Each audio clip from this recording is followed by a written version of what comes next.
ఉదయపూర్లోని ఆరావల్లి పర్వతాల నడుమ ఉన్న ఐటీసీ మూమెంట్ లగ్జరీ వేదికను వివాహానికి ఎంపిక చేశారు. సెంట్రల్ ఉదయపూర్కి సుమారు 30 కిలోమీటర్ల దూరంలో ఉన్న ఈ వేదికలో మొత్తం 117 గదులు అందుబాటులో ఉన్నాయి. సుమారు 3000 మంది వరకు అతిథులు ఇక్కడ బస చేసే సౌకర్యం ఉంది. ఇక డెస్టినేషన్ వెడ్డింగ్కి ఇది అనువైన వేదికగా గుర్తింపు పొందింది. అందమైన అవుట్డోర్ గార్డెన్, యూనిక్ డెకరేషన్ ఈ వేదికకి ప్రత్యేకంగా తీసుకొస్తాయి.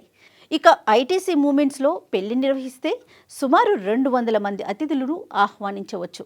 వివాహ ఖర్చు దాదాపుగా 90 లక్షల నుంచి 1.4 కోట్ల వరకు ఉండొచ్చునని ఈవెంట్ నిర్వాహకులు చెప్తున్నారు.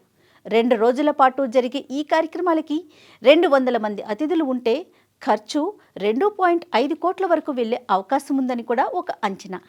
ఇక ఇక్కడ 2 బ్యాంకెట్స్ హాల్స్తో పాటుగా అందమైన అవుట్డోర్ వేదిక కూడా ఉంది. చుట్టూ గ్రీనరీ, స్విమ్మింగ్ పూల్ మధ్య వివాహ కార్యక్రమాలు నిర్వహించేందుకు అనువుగా ఉంటుంది. Moment suites, Auroville suites, valley view villa, lake view villa and premium villa వంటి 5 కేటగిరీలో గదులు అందుబాటులో ఉన్నాయి. గదుల అద్దె ఒక్క రాత్రికి సుమారు 20,000 నుంచి 50,000 వరకు ఉంటుంది.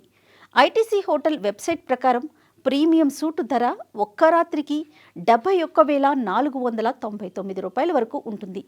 విల్లాలో 4 అతిథులు ఉండేందుకు ఒక్క రాత్రికి 35,499 రూపాయల వరకు ఖర్చు అవుతుంది. ఇక విజయ్, రష్మిక వివాహ వేడుకలు ఉదయ్పూర్లో 3 రోజుల పాటు జరగనున్నాయి. ప్రీ వెడ్డింగ్ కార్యక్రమాల్లో భాగంగా జపనీస్ స్టైల్లో ప్రత్యేక డిన్నర్ని కూడా ఏర్పాటు చేశారు.